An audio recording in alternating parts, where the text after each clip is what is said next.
Good morning दोस्तों, स्वागत है आपका आज के मुख्य समाचारों में। जी हां दोस्तों, आपको यहां पर देखने को मिलेंगी सुबह से लेकर शाम तक की तमाम बड़ी खबरें, मुख्य समाचार, ब्रेकिंग न्यूज अपडेट्स के रूप में। तो दोस्तों, आप सभी लोगों से रिक्वेस्ट है इस वीडियो को ज्यादा से ज्यादा लाइक और शेयर करें।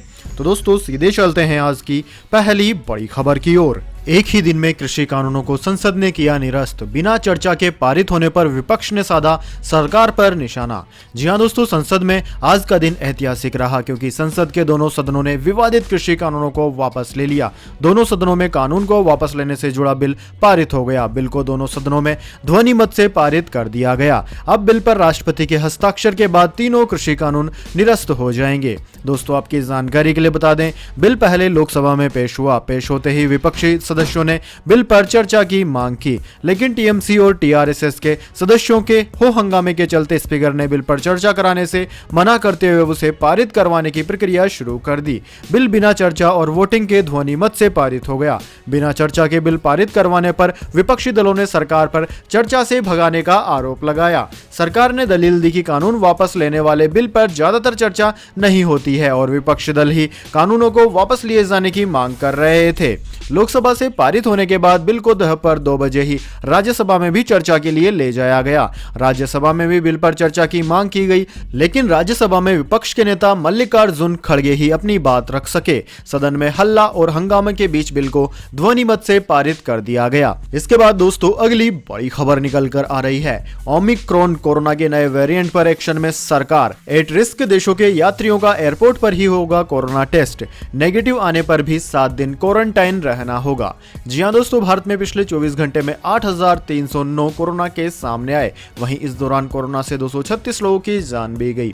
इसी बीच वायरस के ओमिक्रॉन वेरिएंट के खतरे के मद्देनजर भारत सरकार ने अंतर्राष्ट्रीय यात्रियों के लिए सोमवार को नई गाइडलाइंस जारी की है। इसके मुताबिक एट रिस्क देशों से आने वाले सभी यात्रियों को आने के साथ ही कोविड-19 टेस्ट से गुजरना होगा। टेस्टिंग की शर्त तब भी लागू होगी जबकि आने वाले यात्री पूरी तरह वैक्सीनेटेड हो। एट रिस्क वाले देशों को छोड़कर बाकी देशों के यात्रियों को एयरपोर्ट से बाहर जाने की अनुमति होगी। उन्हें 14 दिन के लिए सेल्फ मॉनिटरिंग करनी होगी। कोरोना के इस वेरिएंट के खतरे की श्रेणी से जिन देशों को बाहर रखा गया है, वहां से आने वाले यात्रियों में 5% की टेस्टिंग जरूर की जाएगी। दोस्तों, आपकी जानकारी के लिए बता दें, केंद्र सरकार ने 12 देशों की लिस्ट तैयार की है जहां नए वेरिएंट का खतरा अधिक है। इसमें यूके समेत यूरोप के सभी देश, दक्षिण अफ्रीका, ब्राजील, बांग्लादेश, बोत्सवाना, चीन, Mauritius, New Zealand, Zimbabwe, Singapore, Hong Kong और इजराइल शामिल है।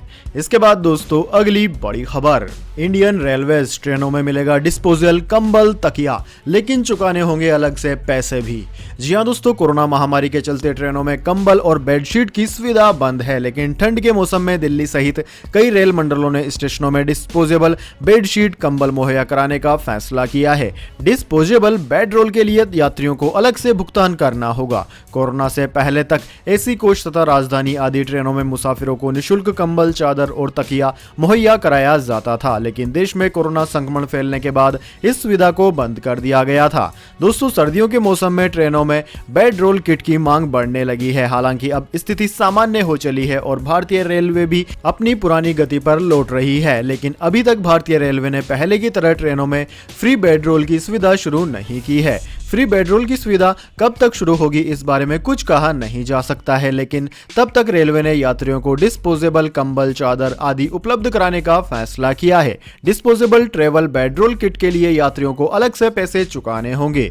दोस्तों, आपकी जानकारी के लिए बता दें, एक डिस्पोजेबल बेड रोल किट की कीमत 300 रुपए है। ऐसी कोच में सफर करने वाले यात्रियों के लिए स्टेशन पर डिस्पोजेबल ट्रेवल बेड रोल की सुविधा दी गई है।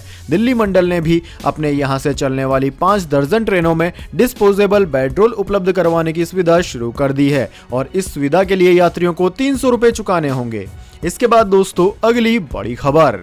अफगानिस्तान की सरकार चलाने में तालिबान के छूटे पसीने, मांगी यूरोपीय यूनियन से मदद।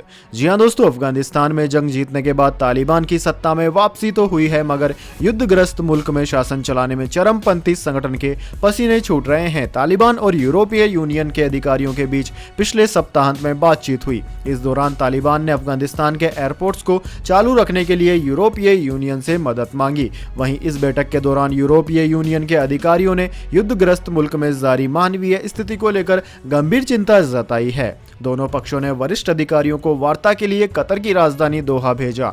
ये वार्ता सोमवार से शुरू होने वाली अमेरिका और तालिबान के बीच 2 हफ्ते की वार्ता से ठीक पहले हुई। तालिबान अमेरिका की वार्ता भी दोहा में ही होने वाली है। दोस्तों, यूरोपीय यूनियन की एक्सटर्नल एक्शन सर्विस यानी कि EEAS ने अपने बयान में कहा कि वार्ता का मतलब यूरोपीय यूनियन द्वारा तालिबान की अंतरिम सरकार को मान्यता देना नहीं है, लेकिन यूरोपीय यूनियन और अफगान लोगों के हित में यूरोपीय यूनियन के परिचालन जुड़ाव का हिस्सा है। गौरतलब है कि तालिबान अपनी सरकार को मान्यता दिलवाना चाहता है। इसके बाद दोस्तों अगली बड़ी खबर, पंजाब इलेक्शन 2022, नवजोत सिंह सिद्धू का CM अरविंद केजरीवाल पर तंज, कहा जो शीशों के घरों में रहते हैं दूसरों के ऊपर पत्थर नहीं उछालते।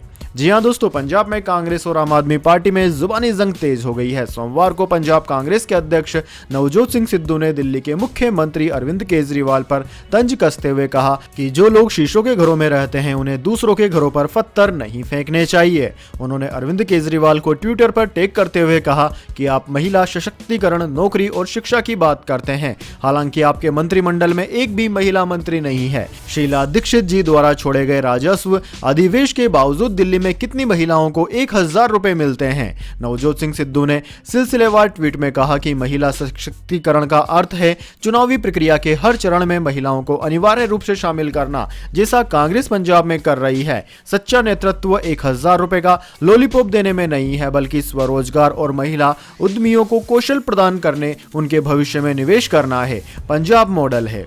सिद्धू ने कहा कि शिक्षा और नौकरियों की बात करते हैं। 2015 में दिल्ली में शिक्षकों की 12,515 रिक्तियां थी और 2021 में दिल्ली में शिक्षकों की ऐसी 19,907 रिक्तियां हैं और आप ज्यादातर रिक्त पदों को सिर्फ गेस्ट लेक्चरर द्वारा भर रहे हैं। इसके बाद दोस्तों अगली बड़ी खबर, ओमिक्रॉन का खौफ, 15 दिन में कोविड वैक्सीन के बूस्टर डोज पर नीति ला सकती है सरकार।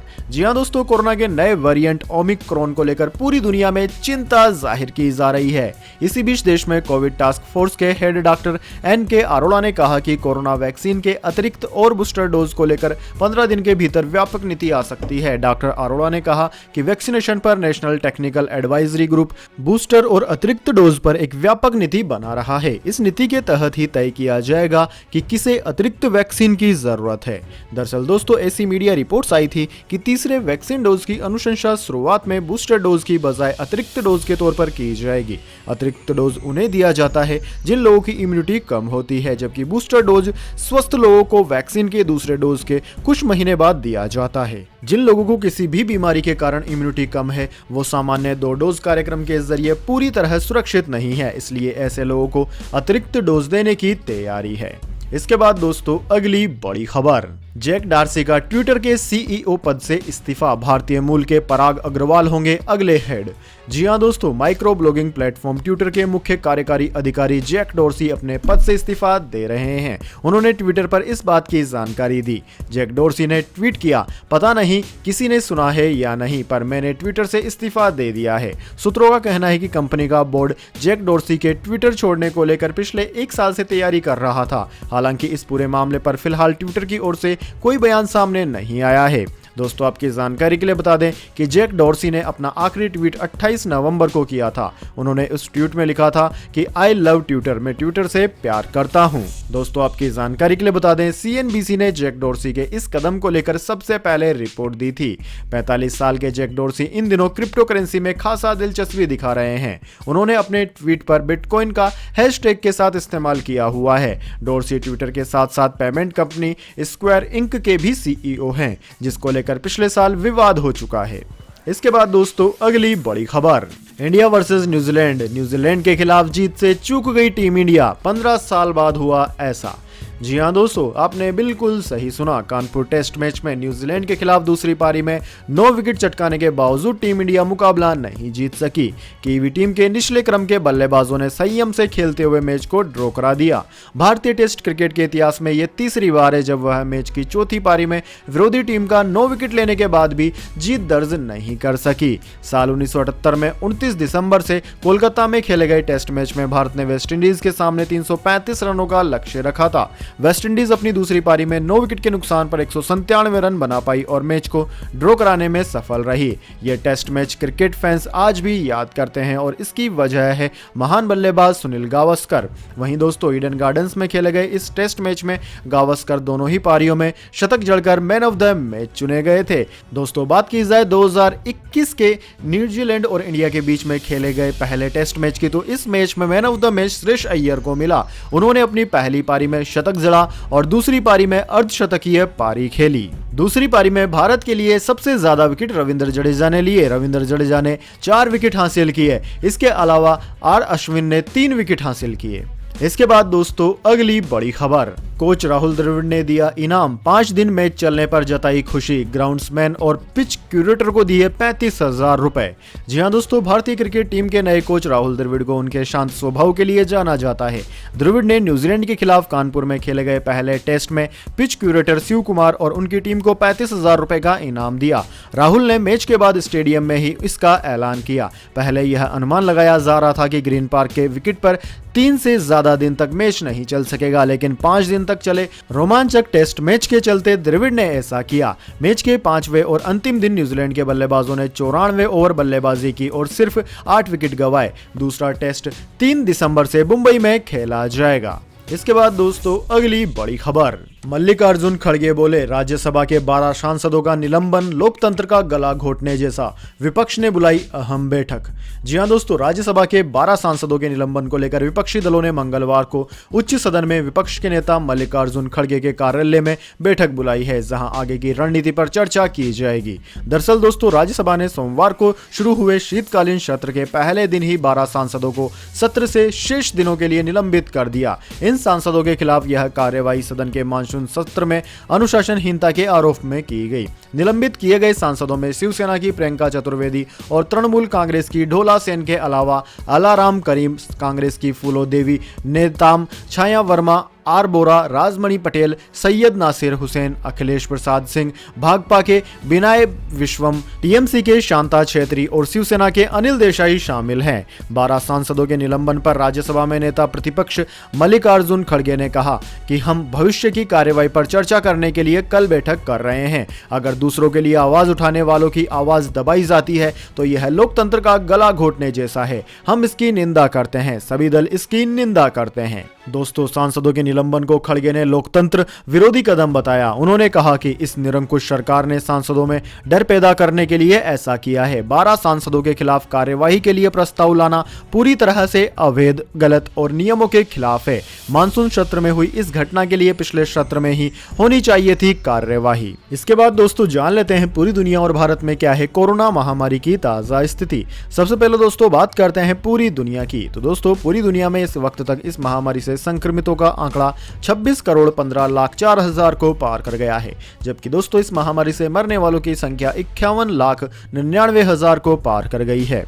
इस महामारी से सबसे ज्यादा प्रभावित देशों की बात की जाए तो उनमें America, India, Brazil, United Kingdom, Russia, Turkey, France, Iran, Germany, Argentina, Spain, Colombia, Italy, Indonesia, Mexico, Ukraine, Poland, South Africa आदि देशों का नाम आता है। इसके बाद दोस्तों बात कर लेते हैं क्या है भारत के हालात, लेकिन उससे पहले मेरी आपसे छोटी सी रिक्वेस्ट है। अगर दोस्तों आपको अभी तक हमारी न्यूज़ पसंद आई है तो इसे छोटा सा लाइक जरूर दे दें, और अगर आपको पसंद नहीं आई है तो बेशक आप डिसलाइक भी कर सकते हैं, लेकिन दोस्तों लाइक और डिसलाइक जरूर कीजिए, क्योंकि दोस्तों यही हमारी मेहनत का फल होता है और इसी से पता चलता है कि आपको हमारी वीडियोस पसंद आ रही है या नहीं। तो दोस्तों जल्दी से जान लेते हैं क्या है भारत के हालात। दोस्तों भारत में इस वक्त तक इस महामारी से संक्रमितों का आंकड़ा 3,45,80,000 को पार कर गया है, जबकि दोस्तों इस महामारी से मरने वालों की संख्या 4,68,000 के पार है। इस महामारी से सर्वाधिक प्रभावित राज्यों की बात की जाए तो उनमें महाराष्ट्र, केरला, कर्नाटक, तमिलनाडु, आंध्र प्रदेश, उत्तर प्रदेश, वेस्ट बंगाल, दिल्ली, ओडिशा, छत्तीसगढ़, राजस्थान, गुजरात, मध्य प्रदेश, हरियाणा, बिहार, तेलंगाना, असम, पंजाब आदि राज्यों का नाम आता है। इसके बाद दोस्तों अगली बड़ी खबर, सामानों की महंगाई का असर, साबुन और डिटर्जेंट की कीमतें बढ़ी। व्हील 3.5% महंगा, रिन और अन्य भी हुए महंगे। जी हां दोस्तों, ग्राहकों के सामान बनाने वाली हिंदुस्तान यूनिलीवर लिमिटेड HUL और ITC लिमिटेड ने अपने चुनिंदा उत्पादों की कीमतें बढ़ा दी है। कंपनी ने कहा है कि ज्यादा लागत की वजह से यह फैसला करना पड़ा। इस कारण व्हील के 1 किलो पैकेट की कीमत अब 3.5% बढ़ गई है। कंपनी ने कहा कि चुनिंदा प्रोडक्ट्स की कीमत आधा किलो और 1 किलो के पैक पर बढ़ी है। HUL ने अपने 1 किलो के व्हील डिटर्जेंट पाउडर की कीमत में 3.5% की बढ़ोतरी कर दी है। इससे आधा किलो के व्हील के पैक की कीमत 2 रुपए बढ़ जाएगी। इसने रिन डिटर्जेंट बार और लक्स साबुन की भी कीमतें बढ़ा दी है। कंपनी के प्रवक्ता ने कहा है कि हाल ही के समय में इनपुट लागत में काफी वृद्धि हुई है। पूरी इंडस्ट्री ने कीमतों को बढ़ाया है। ITC का ध्यान कास्ट मैनेजमेंट पर प्रभावी ढंग से निपटने का है। उन्हें प्रीमियम बनाने, बिजनेस मिक्स के अनुकूल बनाने का है। लागत को कम करने और क्षमता बढ़ाने के लिए सभी तरह का मूल्यांकन भी किया जा रहा है ताकि हमें पूरा भार ग्राहकों पर न डालना पड़े। कंपनी के प्रवक्ता ने कहा कि प्रोडक्ट की कीमत बढ़ाना ही अंतिम उपाय नहीं होता, क्योंकि हम ग्राहकों को यथासंभव उतना प्रभावित नहीं करना चाहते। इसके बाद दोस्तों अगली बड़ी खबर, मिस कर गए अडानी, सबसे अमीर बिजनेसमैन बनने से चूक गए अडानी, अब अंबानी से $13 अरब पीछे। जी हां दोस्तों, अडानी ग्रुप के मालिक गौतम अडानी एशिया में सबसे अमीर बिजनेसमैन बनने के सुनहरे अवसर को मिस कर गए। पिछले हफ्ते उनके पास यह मौका आया था। अब गौतम अडानी की संपत्ति मुकेश अंबानी से $13 अरब कम हो गई है। आज रिलायंस इंडस्ट्रीज का शेयर 3.5% बढ़ गया, यानी कि 2471 पर पहुंच गया। दरअसल दोस्तों, रिलायंस की टेलीकॉम कंपनी जियो ने टैरिफ में इजाफा करने का फैसला किया। इसका पॉजिटिव असर रिलायंस के शेयर्स पर दिखा। इसका मार्केट कैप आज 15.69 लाख करोड़ रुपए हो गया, जबकि अडानी ग्रुप के कई शेयर आज लोअर सर्किट या फिर गिरावट में रहे। अडानी ग्रुप की 6 लिस्टेड कंपनियों का मार्केट कैप आज 9.61 लाख करोड़ रुपए है, यानी कि रिलायंस के मार्केट कैप से करीब 6 लाख करोड़ रुपए कम। जबकि 25 नवंबर को रिलायंस का मार्केट कैप 14.99 लाख करोड़ और अडानी की कंपनियों का मार्केट कैप 10 लाख करोड़ रुपए था। इसके बाद दोस्तों अगली बड़ी खबर, 1 लीटर पेट्रोल डीजल से कितनी कमाई करती है सरकार, संसद में केंद्र ने दिया जवाब। जी हाँ दोस्तों, क्या आप भी जानना चाहते हैं कि 1 लीटर पेट्रोल या फिर डीजल पर सरकार आपसे कितने रुपए कमाती है? तो इसका जवाब सरकार ने संसद में दे दिया है। दरअसल दोस्तों, वित्त मंत्रालय ने सोमवार को लोकसभा में एक सवाल के जवाब में बताया कि 1 लीटर पेट्रोल डीजल की कीमत में कितना सरकार की जेब में आता है। तृणमूल कांग्रेस की सांसद माला राय के सवाल के जवाब में मंत्रालय ने बताया है कि केंद्र सरकार 1 लीटर पेट्रोल पर 27.9 रुपए और 1 लीटर डीजल पर 21.8 रुपए एक्साइज ड्यूटी लेती है। मंत्रालय ने विस्तृत जानकारी देते हुए बताया कि प्रति लीटर पेट्रोल के लिए 1.4 रुपए बेसिक एक्साइज ड्यूटी, 11 रुपए अतिरिक्त एक्साइज ड्यूटी, 13 रुपए रोड और इंफ्रास्ट्रक्चर सेंस और 2.5 रुपए कृषि और विकास इंफ्रास्ट्रक्चर सेंस के रूप में लिया जाता है। इसका पूरा जोड़ 27.9 रुपए होता है। वहीं डीजल के लिए 1.8 रुपए बेसिक एक्साइज ड्यूटी, 8 रुपए विशेष एक्साइज ड्यूटी, 8 रुपए रोड और इंफ्रास्ट्रक्चर सेंस, 4 रुपए कृषि और विकास इंफ्रास्ट्रक्चर सेंस के रूप में लिया जाता है, यानी कि कुल मिलाकर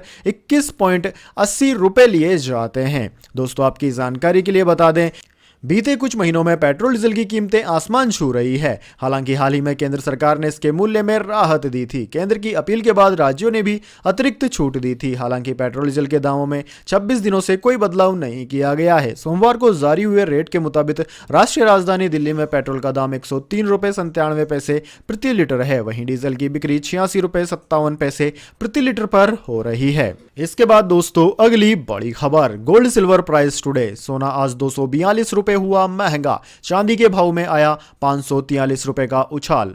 जी हां दोस्तों, बिल्कुल सही सुना, सोने और चांदी की कीमतों में तेजी का दौर जारी है। दिल्ली सराफा बाजार में सोना 242 रुपए महंगा हो गया। राष्ट्रीय राजधानी दिल्ली में सोना 242 रुपए की तेजी के साथ 47,242 रुपए प्रति 10 ग्राम पर पहुंच गया, जो कि पिछले कारोबारी दिन 47,000 रुपए प्रति 10 ग्राम पर बंद हुआ था। वहीं दोस्तों चांदी की कीमतों में भी इजाफा हुआ है। सोमवार को चांदी 543 रुपए की तेजी के साथ 62,248 रुपए प्रति किलोग्राम पर पहुंच गई है। तो दोस्तों यह थी आज की तमाम बड़ी खबरें। इसके बाद दोस्तों बारी आती है आज के माइंड क्यूज क्वेश्चन की। जी हां दोस्तों, एक आसान से सवाल का जवाब देकर आप जीत सकते हैं एक अमेजिंग सरप्राइज गिफ्ट हमारे यूट्यूब चैनल की ओर से। तो दोस्तों आज का सवाल आपकी स्क्रीन पर आ चुका है। केंद्र सरकार के द्वारा कृषि कानून को रद्द कर दिया गया है। आपके अनुसार यह सही फैसला है या गलत? कमेंट बॉक्स में अपनी राय जरूर दीजिए। जिसका भी जवाब हमको पसंद आता है उसको मिल सकता है एक अमेजिंग सरप्राइज गिफ्ट हमारे यूट्यूब चैनल की ओर से। तो दोस्तों जल्दी से अपना उत्तर कमेंट बॉक्स में लिख दीजिए, वीडियो को लाइक कर लीजिए और चैनल को सब्सक्राइब करके बेल आइकन भी दबा लीजिए। धन्यवाद। वंदे मातरम। जय हिंद, जय भारत।